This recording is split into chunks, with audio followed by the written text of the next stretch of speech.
Hello, good morning, and welcome to another episode of Psyched. I'm your host, Sule A. Joseph, a counseling psychologist by profession. Today's episode, and I know I've been saying this quite a lot this season, in season 4, is yet another controversial conversation and topic. Y'all please, don't firebomb my house and my car and thing now, right? But I come out to have some controversial conversations this season. Real topics that we keep hiding under the covers and not having. We need to have these conversations. But before we get into this one, my favorite segment, Psyched to Know. Psyched to Know, brought to you by Sule Joseph and Associates.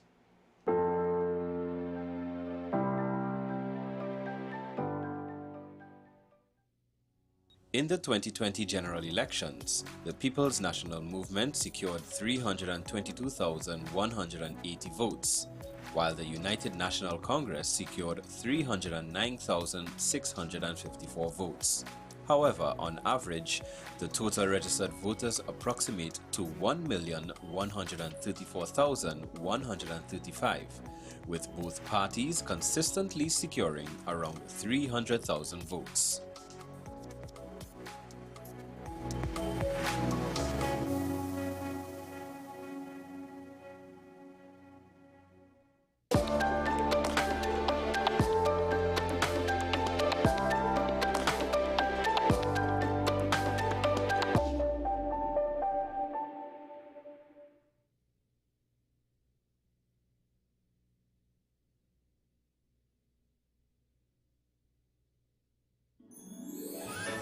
Holiday season, bring the magic of Christmas home with WESN's Joy of Christmas. Relive timeless classics from the laughter to the heartwarming moments that make the season unforgettable. Hey, light the lamp, not the rat, light the lamp, not the rat! Santa's coming to town! Santa! Oh my God! Whoa! Oh, poor baby. Experience the joy of WESN's special productions, crafted to bring you new stories and cherished memories. This year, let WESN bring the joy of Christmas to your home. Merry Christmas, Charlie Brown! Catch the spirit, catch the joy. Anchors away. May the force be with you. Only on WESN, your content capital.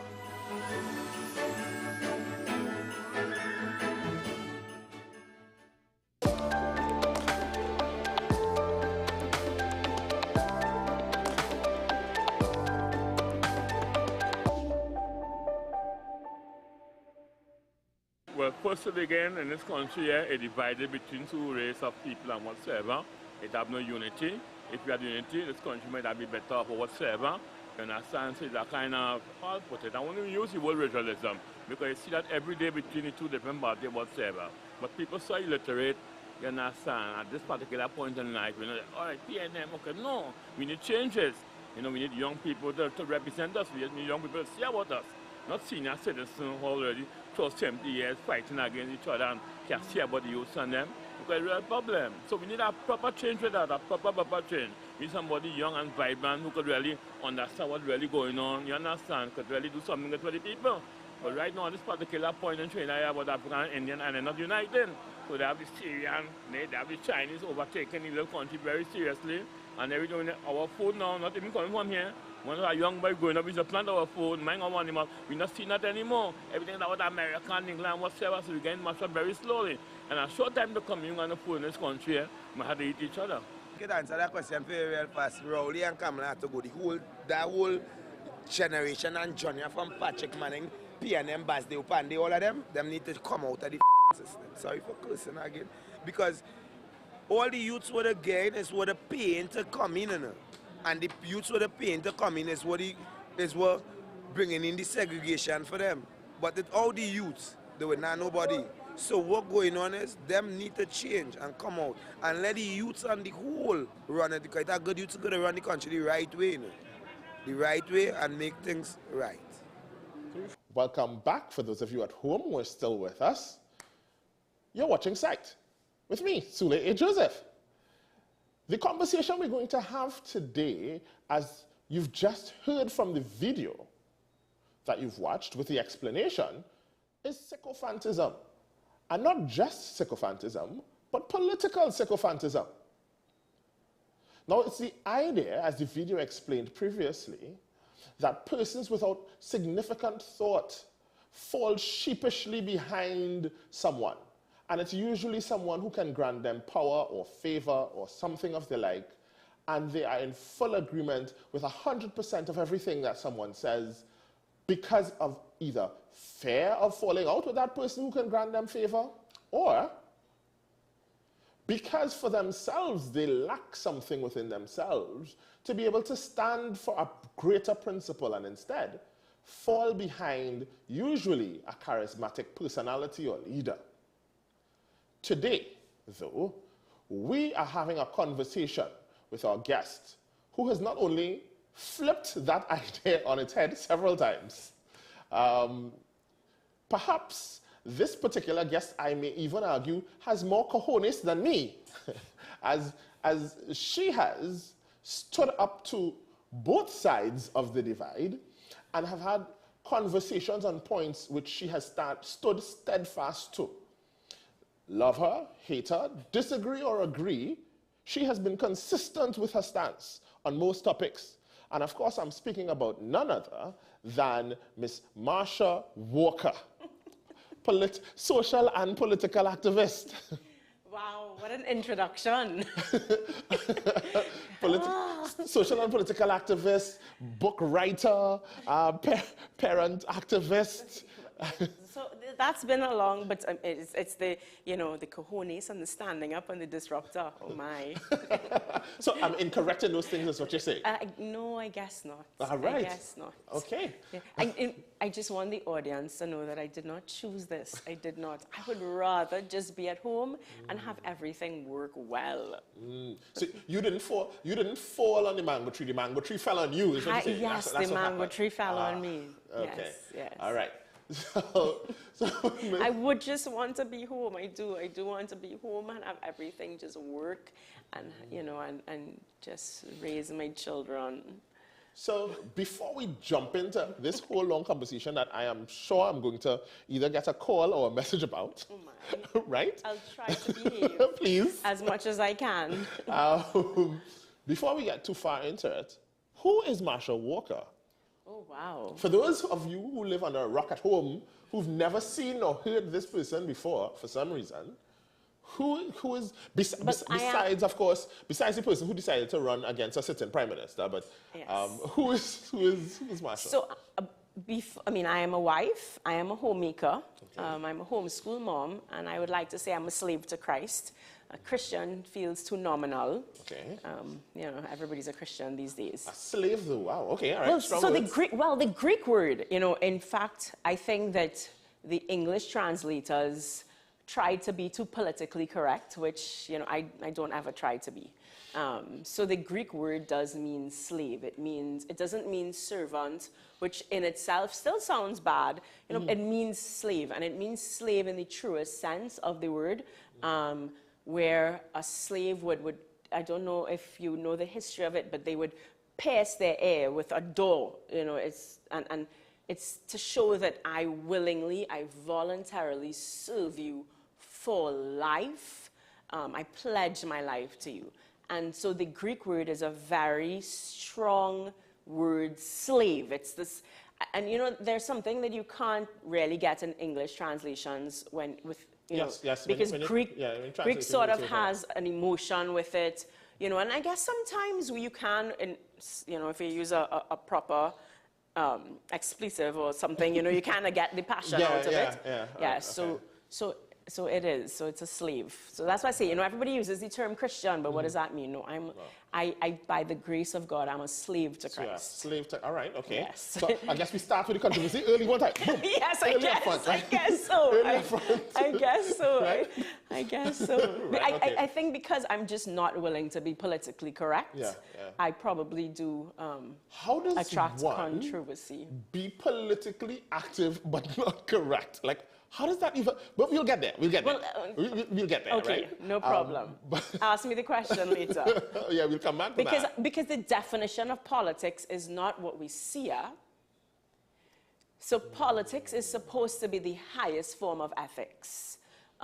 Politics, you know, people ask, why would a Christian be involved in politics? And I say, well, if you look through the Bible speaks about God's heart for the poor, God's heart for the oppressed, God's heart for the widow, for the vulnerable, the fatherless, you know. So, and politics is not the Red House.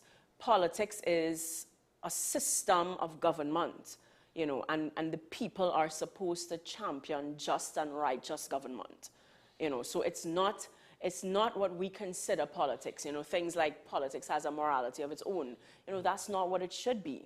You know, politics is, you cannot open your house, open your door, step out of your house. I mean, and I think COVID would have been the #1 time where we would see where politics could impact whether you can go to the beach or not. Right. You know, so as simple as tanning on the beach, politics impacts our every single moment of our life. So then I'm guessing you're saying, then much like Christ in his disruptive space, he was a disruptor. He absolutely was. He was a disruptor of the politics, right? He was. Because he would have mashed up the market, threw over tables, and so on. And the Pharisees at the time would have been corrupt.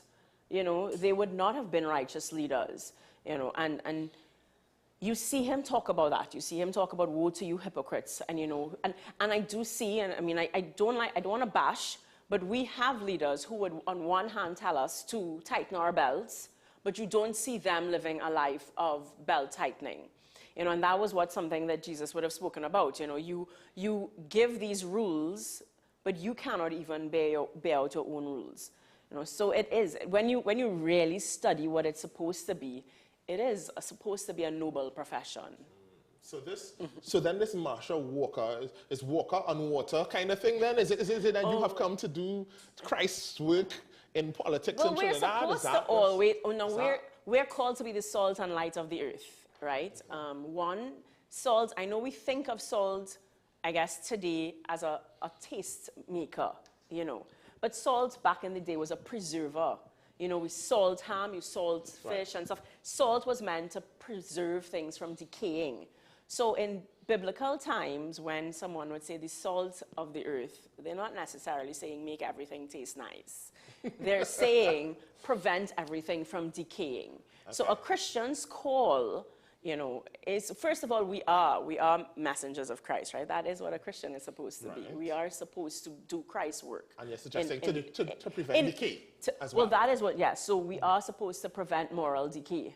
You know, we are supposed to, in whatever sphere, in whatever influence God has put us in, you know, we should be that salt. So we should be, you know, looking to society to be that, you know, that agent of preservation. Some persons may argue then, you know. I'm sure this is not the conversation we were looking to have.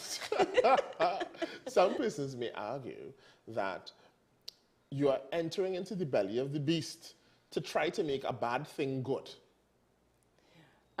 Is that even possible? Because well, you're of course, asking, all things are possible through Christ. Who strengthens me? But who strengthens me. I just got a Sunday school flashback.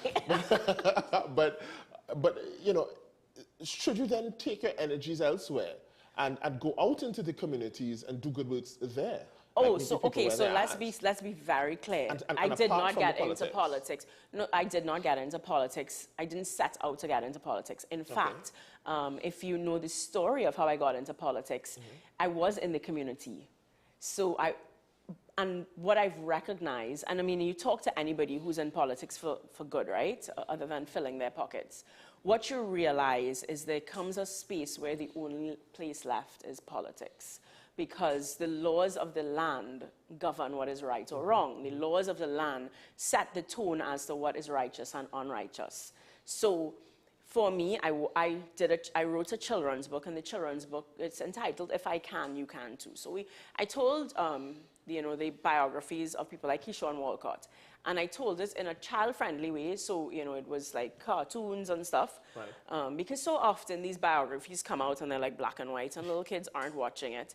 And so who's going to watch it? A 40-year-old who's probably made a gazillion mistakes and, you know, sort of like the ending. I mean, I know it's never too late, but it should be. Let's not, you know, well, you know, psychology, you guys will say, you know, how about you raise a child that don't need to be to heal, right? So for me, it was always, let's focus on the next generation and sort of like, hopefully we could get them there. So we're not working on healing them when they're like 50, 60, you know, whatever. So that was the aim, you know. Essentially put me out of a job is what you're saying. But that's all right. Let's go on. Well, you could be a child psychologist. Well, you know what? First of all, let's not even go down there. Because let's not go that route. That's a whole different conversation.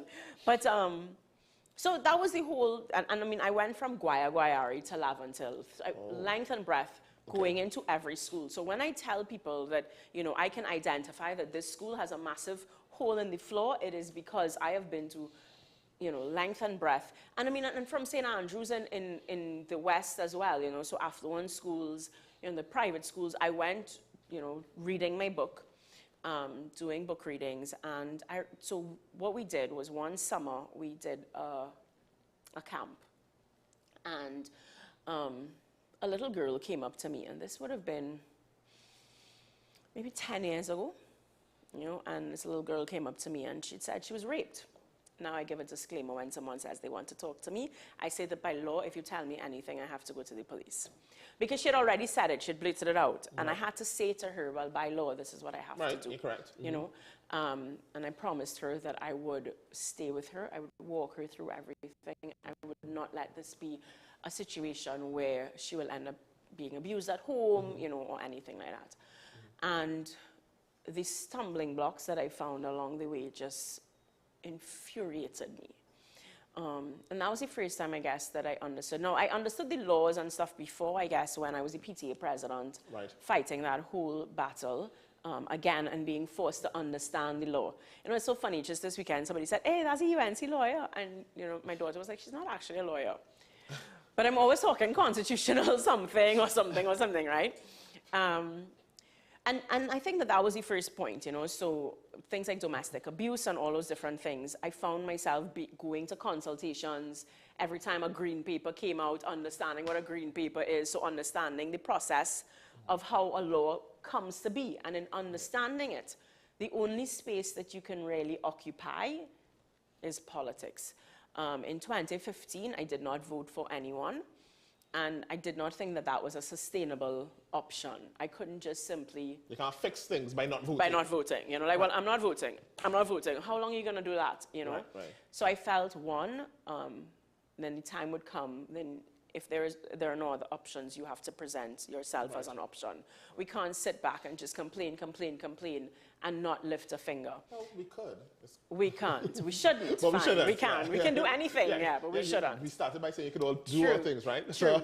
So you can, True. but you shouldn't. Fine, but you shouldn't. Right. Secondly, gosh, I lost my train of thought. You know, I'm not pregnant, but I feel like I have pregnancy brain. Maybe it sticks with you forever. But so you know, you have to present yourself as an option. You can't just sit back and just let things and you know, and so you have to be the change. And it's cliche, but you have to be part of the change. So that's what made you feel like you needed to enter into the world of politics. Yes, yeah. Right. Because there were no options around. Also, I didn't. So people will ask why politics, or like, you know, I talk about NGOs, and I say, you know, a well-run country. If you were to think of Singapore versus Haiti, who do you think has more NGOs? Probably Haiti. Because a well-run country would not need people begging for sponsors to put together hampers. They would, chances are, wouldn't have the period poverty. Chances are they wouldn't have the level of poverty, which means you have all these NGOs coming in, all trying to either heal the psyche, heal the emotion, the wealth gap, the whatever, right? So I figured that NGOs grow in demand when the society, as a sign that the society is lacking. I never really thought about it like that. Yeah, I'm a big thinker. I don't think I do. So people. Well, I hope that means I'm not a little thinker, but I just think I've just never thought about it. I guess I think like a lot. I just said Yeah, I'm a student of life. Right. You know, I'd spend so. People think that I'm always chippy chirper talking a lot, but I guess that's because they see, right? But generally, I would rather just, I'm always sitting very quietly in the back somewhere, and I'm just observing, and I'm just thinking, and I'm always really ridiculously deep in thought. Really? Because when I think about voices of the UNC, there are three people that come to mind. Okay. Right? Saddam Hussein. I love him. Yeah, Saddam is a voice. Usually makes a lot of sense. I agree. You have another colleague who doesn't make that much sense to me, but yeah, he's also a voice of the UNC. Are you going to give me his name? You want me to get sued on the people? Fine, Anil Roberts. Right. So I don't think he has a space in Senate. He should not have a space in Senate. But I would pick up for him. I do think he makes sense. Anil is one of the most intelligent minds that UNC has. Really? Listen, that guy can spew facts like none other. I mean, his brain, I'm assuming he does really well in math or some, but he knows his information, which is why I think we can bypass all of the other things, because you're so brilliant. You know, why don't you just stick to the facts? But I don't think he's well suited for the Senate. I don't want to personalize it, but I do think that the package that the facts come in usually is so it's not way too flamboyant. Yeah, it's unfortunate because he is. So he, and I guess that is where we should. I guess maybe humility is lacking in our politics, but there are persons who may be better in the background as an advisor. I mean, if Anil were to write someone's work in the background, let's say as a researcher or helping write a speech and giving the information, like if I were to have an Anil in my ear, and I could filter and see how and deliver it for him. The filter part, right? Yeah, I think I would be brilliant. If I had an Anil in my ear and I could filter him and be the presenter of his brain, it would be brilliant, because he is brilliant. I want to say that. And I mean, I'm happily saying he has no space in the Senate. So, I think that I would like to be fair. There are negatives, a lot. The packaging is all off. I agree with that. But he is brilliant. So, which I guess that provides a perfect space for the launch of what we want to talk about today, what we came to discuss and have a conversation about. So who's the third? Well, the third is yourself. Oh. Right? So the third is yourself. And each person, I feel, brings a different energy to this space. I feel like Anil falls very much within the space of what we'd consider, to me, the sycophant voice, kind of. Yeah. And he speaks to that crowd very well. Yeah. I'm going to write that down. Or should I? Yeah, I'm going to write it down because I don't want to interrupt you. Right.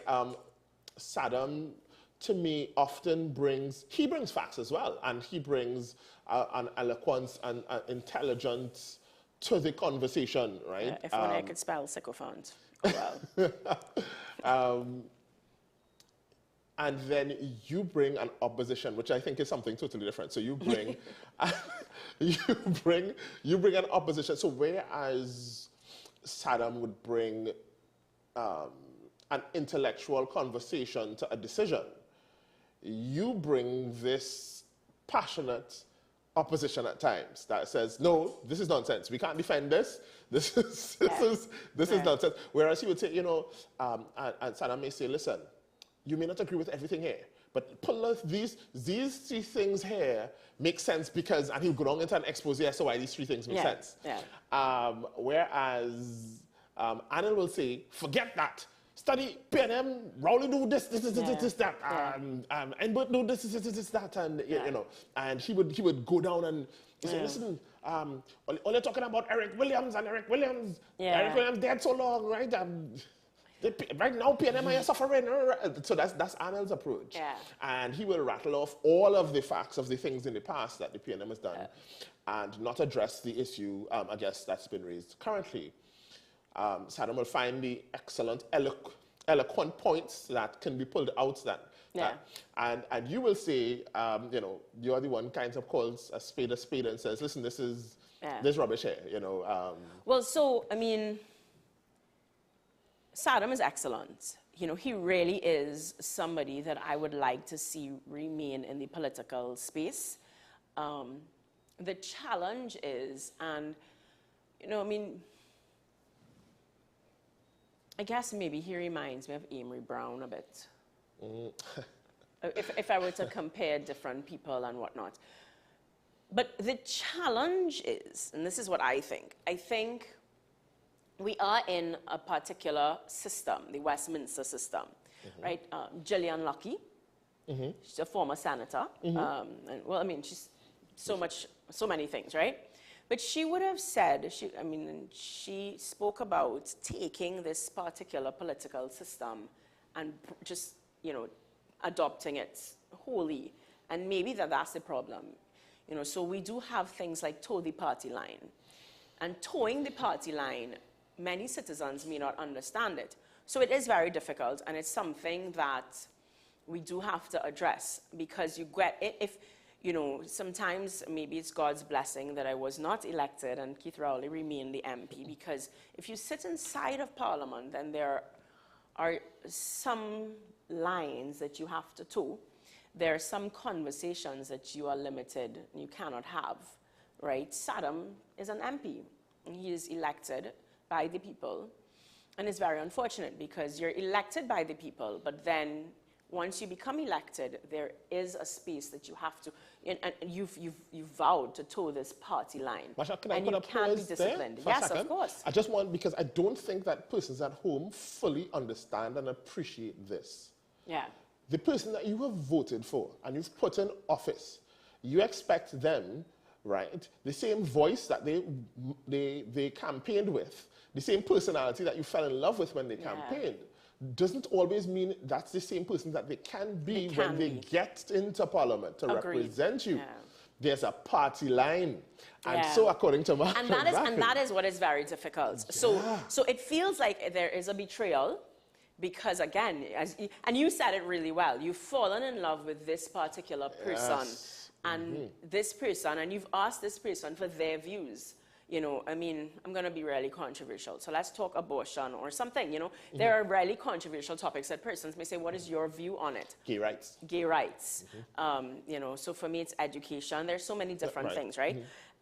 And you say, but she's a Christian. So you would, you know, but she should be fighting for this, right? And then you get into Parliament and you have something called a chief whip. Right? Or, well, on our side, the opposition side, or leader of government business or whatever, right? So we're going to go with the chief whip. So the chief whip, and you caucus, so it means that, and let me break it down, so all the MPs, and all these senators, and you know, they will all come together and they'll say, this is the bill before us. Right. And this is how a law gets passed, right? So there's a bill with all these different lines and everything, and the researchers will come and the legal minds will come and they will explain it, because not everybody is necessarily legal-minded in Parliament, right? That's another thing. Understanding the local government versus central government. We're lawmakers, so sometimes you want to see your MP on the ground digging up stuff, and you feel as though your MP should be an activist, but they can't read and write properly. You know, in Parliament, this person has to be able to understand the laws that are before them. So there has to be an understanding from the citizens as to what politics, all the different arms. So if you're voting for, you know, and I've seen people who are well suited to be in a corporation, but they're not suited to be in Parliament. At the end of the day, Parliament is where we make laws. Right. So if you cannot really understand the law, read it for yourself, you know, and you don't have to, I'm not a lawyer, but it does take a fair level of studying, understanding, and stuff like that, right? But so you have to have a certain level of intellect. But then you open a can of worms here. But then, so here's the bacchanal. Trinidad and Tobago, you all follow me. You all follow me as I open this can of worms, right? All right. Okay, good. Stay with me. Follow me, Trinidad and Tobago. If that is the case, and it sounds really good, then should not the people of the communities select the person who should be the candidate to represent them? Of course. I think that there certainly should be more representation. You know, our democracy only seems to work on election day. On election day, yeah. We have representatives. Because I say that all the time. We're not democratic. We have representatives in politics, and that's it. You have to take the candidate that is presented to you. You know, you don't have a say any other time other than this is the candidate and full stop. Now, PNM, whether it works or not, I'm not inside of PNM, but PNM has, I think, a more democratic way of reaching to the stage of the candidate. I was selected as the candidate for Digo Martin West, and then I met the Digo Martin executive, the UNC Digo Martin executive. Whether they liked me or not, in fact, they didn't like me because I'm all about cleaning house. And before we could clean house nationally, we had to clean house internally. And before we could clean house, and so before we could clean house on a big scale, I had to clean house in the Digo Martin scale and stuff like that, right? So I'm not, you know, if you're here to eat a food, if you're here to have things done as they were always done for the last 20 years, and I'm not your person. You know, if you want to clean house, because there is a way that we could win, not by any means necessary, there is a way we can win doing things the right way. There is certainly a way that we can win doing things the right way. And I'm about that way, right? We can be prosperous doing things the right way. You know, there is a way, and I'm about that way. And if it takes work. You can't be lazy. It's not the way of the lazy. Right? So they didn't like me, but whatever. I got the nod from the political leader. I got the nod from the party, and I was the candidate, full stop. Move along. Inside of PNM, and as I say, whether it works or not, because, I mean, I would have seen where I think it did not work with Darrell Smith and Amory Brown, right? But they are supposed to have, you know, so like the women's arm would vote, the youth arm would vote. So you're seeing that happening with Hines and Marcel right now, you know. So these different entities put forward their people. Right? So if it works, there certainly is a space. Now, I guess the UNC Constitution probably has a space for that, but unfortunately the UNC, you know, the current leadership just disregards the UNC Constitution all over, right? So Lord, don't firebomb me, please. But either way, but either way, you would need to be a PNM member and you need to be a UNC member to even be part of that space. To be considered or have a conversation. But, so and here's my thing. My grandmother, growing up, my grandmother used to say to me, you know, if they put a crapo in a PNM tie, you have to vote for that. And I have friends, and it's still like that. And I have friends who are business owners from Central who will say they don't care who they send. They, you know, we vote in UNC because UNC is who look out for us and stuff or whatever. So it doesn't matter who they send. It doesn't matter if UNC comes into power. Don't matter what UNC politics are, the position. Same thing with PNM. It doesn't matter what PNM's, what their policies are. As a matter of fact, a lot of times people don't listen to the manifesto and have a clue. They don't even know. They have no clue. They don't. They don't know. They don't. They really don't. So, are you listening to what the politics are? What are they saying about investments? What are they saying about the economy and growing the economy? What are you voting for? So I wrote it down because you said Anil speaks to that voice very well. Right. You know, and Anita Haynes, so that is also somebody that I like in the political space as well, right? And she has come out and spoken up. I don't know if you heard her budget presentation, but you should. I mean, you should. There's a takeaway where she said, if you came into politics to make change, and if you think staying quiet and waiting for a seat is the way, sorely mistaken. We don't want you in politics. And I thought that it was, I'm getting goosebumps because I thought it was a really powerful addition to her budget speech. You know, she called on parliamentarians to remember why they served. And this staying quiet because you need to make sure you have a seat come next election. You know what I believe in? Serving hard, serving well, and get out. Because they can, you know, I mean, well, they can. You know, they can find ways of removing you. And that comes with the towing the party line and whatnot, right? But, you know, if you are doing your job, I would think of Jack Warner, because Jack Warner he was removed and he did come back and win as an independent candidate. Right. And I think that if you are doing your job and you are what I consider a good parent, I say this all the time, but there are three parents: a bad parent, a good parent, and a good intentioned parent. A bad parent, the child wants sweets and you just give it to them because you can't be bothered and you just want them out of your face. So take it and go. A well-intentioned parent knows, you know the sweets is wrong for you, the broccoli is what you need to eat. I tell you, eat your broccoli or starve. And you kind of beat them into eating their broccoli. Right, yeah. Well-intentioned, poor delivery, yeah, poor but the execution. delivery of the execution of it is what is terrible, right? Yeah. You have a good parent. A good parent is somebody that does the work. They do the work to build the trust, to build the relationship, to sit and explain and get buy-in as to why this is better and that I know. So you're also showing empathy, you're showing compassion, that I know that this is something. I would love to sit and eat ice cream, but if mommy did that, mommy would be unhealthy, mommy would die before you get older and stuff like that. Similarly, if I allow you to, this is what the consequences would be. And so the child who is smart enough will understand and buy into why this is the right decision to make. And I think that that is what we're lacking in Trinidad and Tobago. We're lacking leadership that can get buy-in and make people want what is good for them. I think that that's what we're missing. So you have Anil, who would be the bad parent, because he speaks to what they want to hear, rather than speaking to what they need to hear, but having them want it. So they know that you have to throw in a jab here or there because that's what sells. Yeah, so you had to throw it in because that's what sells. Correct. We don't have to throw it in. Stop handing them food that's not good for them. Like, stop. Right. But you can be charismatic enough, you know, if you can, and that's a good leader. A good leader will one, because they are genuinely walking the same road you're walking. So you ain't seeing them living the high life while you're struggling, right?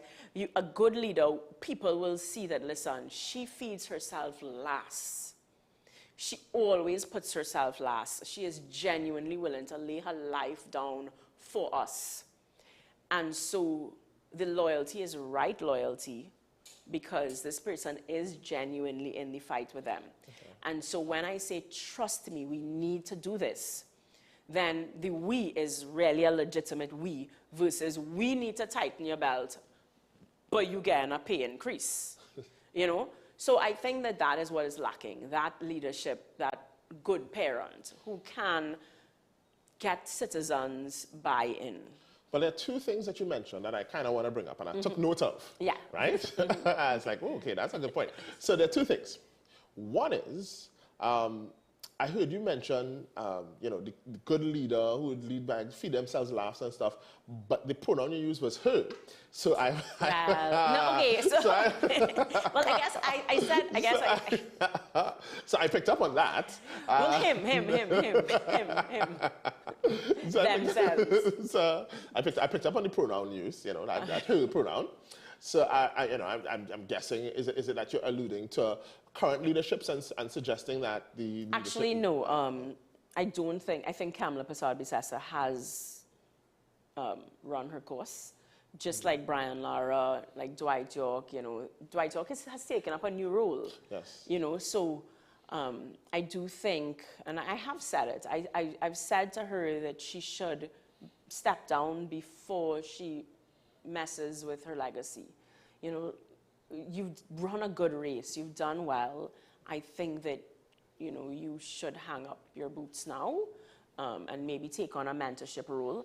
In fact, Kamala Persad-Bissessar is one of the few women who, which to me, that's a value system for me. I believe that family is very important. I think it's the foundation that society is built upon. Upon a stone, right? Yeah. And there are very few women that you could look around in the world who have been married to one man from a very young age, you know, and she's accomplished everything that she's accomplished, and they've both accomplished it together. Right. You know, that is unheard of in our generation, you know. And so there is a space where I see her writing a book, not about politics, but about womanhood, about, and really mentoring young women. Because I would kind of how to have it all, kind of how to have the family and still be successful. Yeah, and I think that I think politics has damaged a lot of what we see about her. So I wish that people could see what I see, in terms of, one, I would always remember. So because I was called to the Senate, I wasn't called to the lower house, right? So I wasn't elected to the lower house. So I would not necessarily see her in Parliament if I'm called to debate. She wouldn't be there because she's in the lower house. But in the opening of the Parliament, the Senate and the lower house comes together. The upper and the lower house comes together. So she would sit at the top, and all the MPs and all the senators will be around. And I will always remember her talking about something, and it was about her grandson. And her relationship with her grandson has always been inspirational for me. Here she is about to open Parliament. She's given her speech and stuff. But her grandson, there's a message or whatever, and she knows it. She is there. Right. Similarly with Jerlene John. And I don't know if I guess, old school politics, so she doesn't want to put her kids out there or whatever. But, Jerlene John is an excellent mom and an excellent grandmother and very, very, very involved. I would never guess. No, exactly. That's not the image of the person that I get. No, and if you ask her, and if you ask her what's her greatest accomplishment, she would say being ex-mom. That's her greatest accomplishment. And when you listen to her and when you listen to her tell her story, I mean, Jerlene John has the most amazing story. The most amazing story. Rags to riches. And she tells it very straightforward, very bluntly. Okay. I mean, it's a really amazing story. So, next guest has to be Jerlene John. We're coming for you next. Yeah, it's a really good story. And she tells it, she tells it. In fact, I wrote a piece on it. I interviewed her and wrote a piece on it. Okay.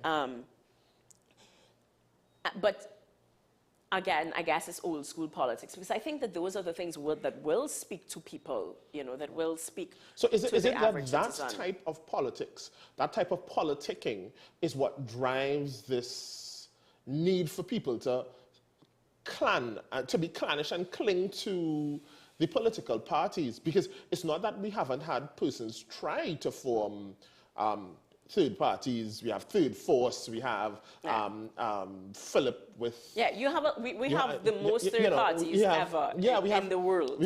And no, but that's actual statistic, like per capita and whatever. Really? We have the most, we have the most political parties. So, we so when people talk about third party, I was like, no, you mean like 20th, but okay.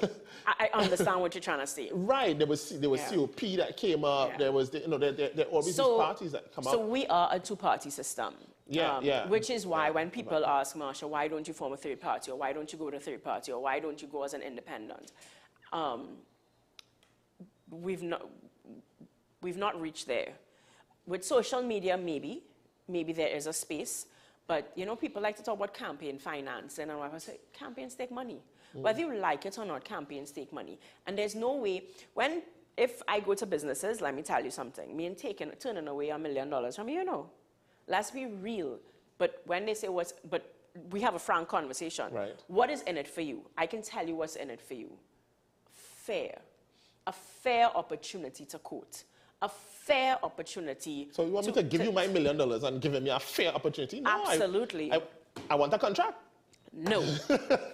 but there are enough business people, and I have, because along my campaign trail, there were business people who said to me, we don't need, because they're confident in their business. They know that if it was a fair, even playing field, they'll win. They are confident. But what they need is an even playing field. They need that this financer will get an extra something here and an extra this there, and that the odds are stacked against them. So it didn't matter. It doesn't matter if they've built the best company that is in that industry. They cannot get the job. Not because they're not the best. They can't get the job because somebody funding the right party or whatever. And so there is a conversation that can be had with financiers where you say, that's what's in it for you. An opportunity to win fairly, an opportunity to tender fairly, and win fairly. So That's what's in it for you. Here's my general question when I kind of bring it back. How do we ensure that these people who are always trying to curry favor with leadership and so for example, even financiers in this instance, a financier financing sometimes somebody's campaign is doing it again out of sycophantism. They're doing it because this is PNM, and as soon as if I give them enough, they will get back in power, and I will get. You will get, yeah. Right. So I think I think we have to first understand the numbers.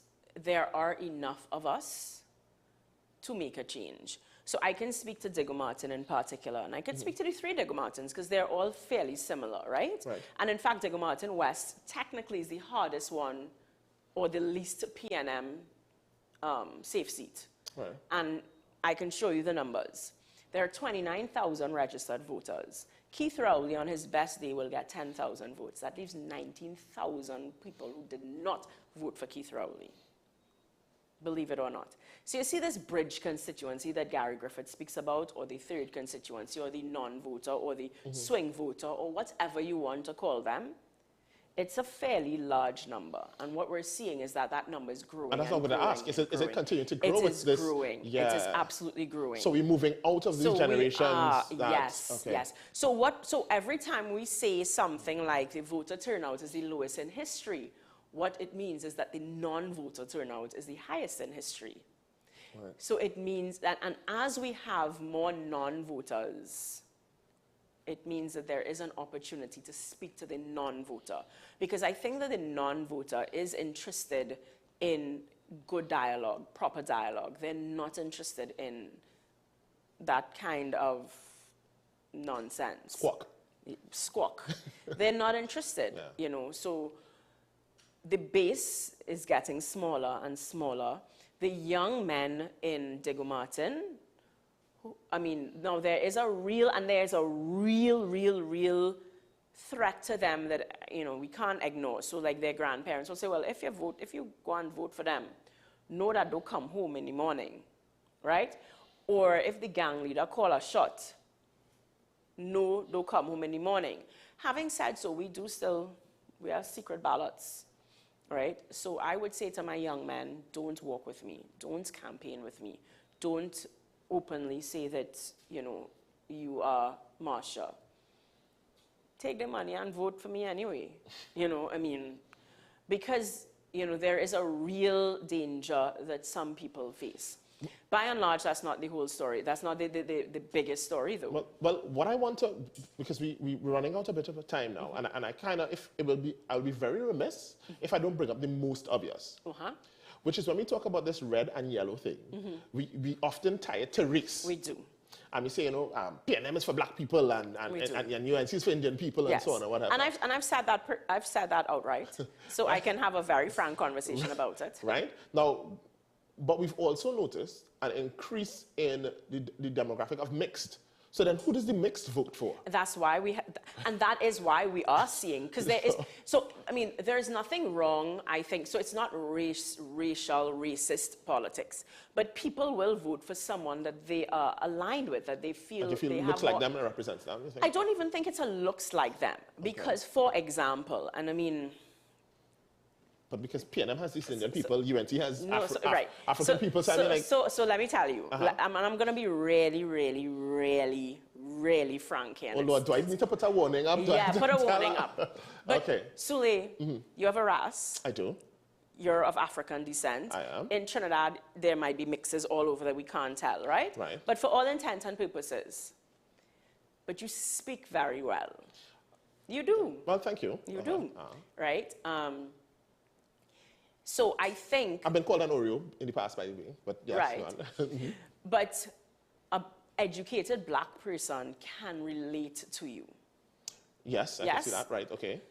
So if there is an Indian person who speaks the same way, they can relate to that Indian person. You drive through Diego Martin, there are Indian people in the ghetto, there are Indian people in the hills, in the rich hills, in the poor hills. Right, okay. But their accent, as I always say in Trinidad, we're not divided by race as much as we are divided by maybe things like religion or social norms or addresses. Because in the Bitham, nobody's saying whether they're Indian or they're black. They're not.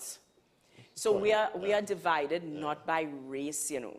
But let's speak to UNC in particular. Right. And it is something that I've said to UNC, and whether they hear me or not is, you know. But the UNC does present themselves as very Indian-centric.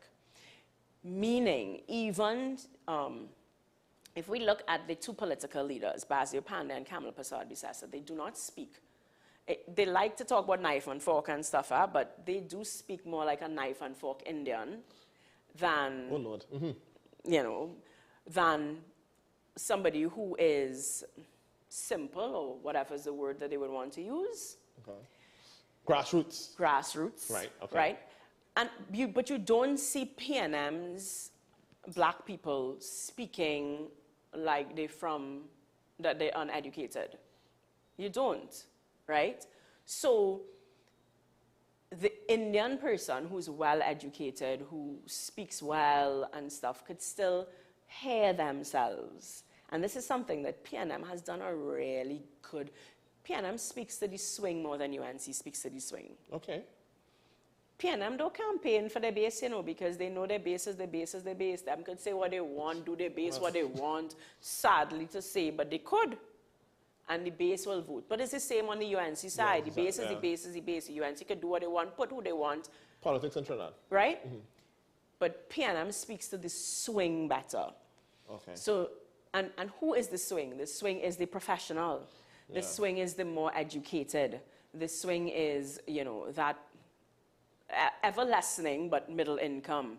You know, they are the ones who, and not the, and when I say 1%, I'm not talking the Trini version of 1%, but you know, the economic, there is an economic term, the 1%. You know, the Bill Gates, those who have the 1% of the wealth, right? So the 1% of the wealth, we take them out, and the poor working class, we could take them out because that's a huge, that's, you know, that's maybe 98%, you know. But you have those who, like myself, grew up in Big Yard. On any given day, my mother didn't have money to send me to school, but I worked my way out, right? So you have that level. So you have a wide level, and then you have just under those who life set no matter what. Russia could go to war with Ukraine from now till thy kingdom come. The oil price could go from 0 to 100 to 200 to -0. It matter not. Them set. Right? But in between, the person, the business person who is affected, you know, the economy impacts them, the forex shortage impacts them. The average person, Right. So you have that business person, and you have the person who is doing the A-levels, who is dependent on GATE to do, you know, their degree, who has a degree and is in a job, in a consistent job, you know, things like that. So I think that group of persons are not interested in the gab on either side. But they are interested in identifying, because we are, I mean, this is where you would correct me if I'm wrong, but people identify, you know, and it's not just politics. People form cliques based on their moral values, their whatever, their interests, you know. So if you're interested in fashion, you're not going to sit down and line with a tomboy who refused to comb their hair or whatever, right? Similarly, if you're interested in sport and you talk sport and you talk basketball, you're not going to sit down and talk with somebody who's interested in nothing but, you know, what shoe is on and what. You find people that you can identify with. You find people that you have something in common with. Well, funny enough, the psychology will suggest to us, right, what the psychology shows us is generally with these people who tend to become sycophants or cling very tightly to whatever the leader says, no matter what, usually are people who have self-esteem issues. And usually people who see something in, and they usually see something in that leader that they wish they themselves had. So let me explain to why PNM works as well. You have very well educated them. Do you know Dr. Keith Rowley? That doctor is important because look at Fitzgerald Hines, how well they speak. PNM's Women's Arm, if you look at their media releases, the big words, that the base can't understand, you know. The base can't understand the words. I can't understand the words. So no, I'm not saying the words are the words. How many people made fun of some word Heinz used the other day and then realized it's a real word, you know? Because what does PNM represent to the black community? I guess black excellence, I suppose, Yes. is it? Okay, Yes. that's what you're suggesting. Okay. Yes, that is what it represents. What does UNC represent? Think about SAT and the fight that the Hindu community to be recognized, you know, the Indian community to be recognized, to be seen as having a space, as being real citizens of Trinidad and Tobago. We're not second class, we're not newcomers, we are equal citizens. So it's not a race thing as much as that, as what, you know, they want to identify. They want somebody that they know to say, look, so what does Kamala represent? Kamala, and that's why I said she has a role. She represents a woman, an Indian woman. So you know what she would have been told? You can't go away to university, are you mad? Family first. So she has always had to put family first, you know. She has had to put family first and then try to succeed. She could not leave family behind. So she couldn't not get married or not have children or not ensure that the husband have food or not ensure that the children have food. But how does her base then relate to that? How do because East Indian men... But that's it. But so that's the whole point. So the men know that she's... So when people make fun of the fact that she worked from home, she was a lazy prime minister. She wasn't a lazy prime minister. She worked from home. So similarly, I can be as adventurous as I want and go and do all my interviews and set my house in order. So maybe it's my Indian genes, I call it Christian genes, women are to be workers at home. But so she can show, and that's what was important. She wasn't divorced. She didn't have a second and third husband. She was married young. So she followed her husband. So she can speak to them in very traditional cultural aspects because she kept her traditional cultural aspects. So then what you're saying and then she showed how, I mean, and that's why I do think she has a story to tell, because she had to do her family first. So it's not East Indian against African. It's the educated middle class speaker, I guess, speaking to one group versus the traditionalist values and so on or whatever of another political party that's speaking to another group. Is that what you're saying? Well, I think if we go with the base, so that it's the base. So they're speaking to their base, and they're speaking to their base. So their base wants similarly what the swing wants. Let me try to do it a little separately. So you have two. You have the community that looks to black excellence. Right. So the base looks to black excellence. Right. But the swing can also, they're not necessarily seeing black excellence, but the accents are, you know, like your QRC accents, your bishops, your St. Joseph and stuff like that, right? Mm-hmm. Your prez. So it's not like a simple accent. And I mean, and these are, you would understand the psychology of all of that. So the professional can look at that and see that. That's my one. Yeah. Right, yeah, that's one of us. So they can see a little bit, they can identify a bit more. Right. Which is so, and I mean, that is something that I would argue with UNC all the time, that I do not feel as though the people in the West, the people in St. Joseph, can relate to. And they are still very traditional, and I love it. I mean, I love how much they have held onto their Indian heritage, you know, and I mean, I'm like 90% Indian. And so I love it because being part of UNC, I was able to connect to my Indian heritage a lot more. But for the person who isn't connected to their Indian heritage, what do we have to see? To offer that. Yeah. To connect. And we have to find a way. That is something that UNC has not been able to do. And I think PNM has been able to do that better.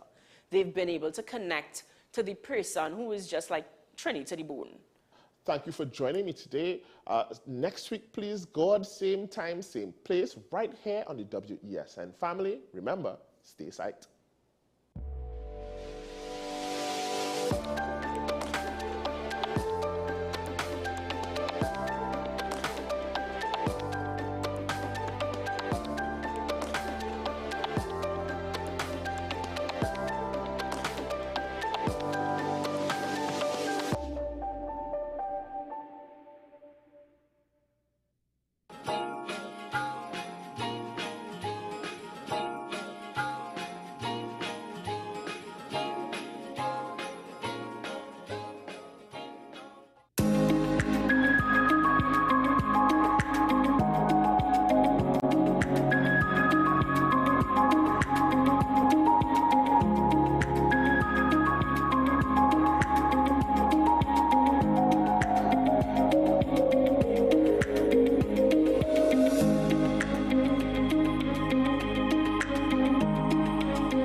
As a medical practitioner, I work with my patients to give them the best life possible through health and wellness.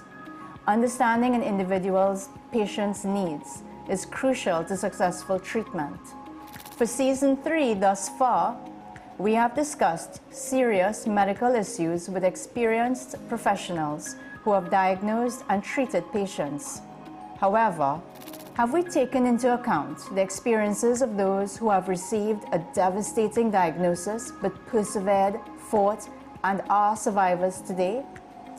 I welcome Ms. Sally Babulal, a brave woman who was diagnosed with breast cancer.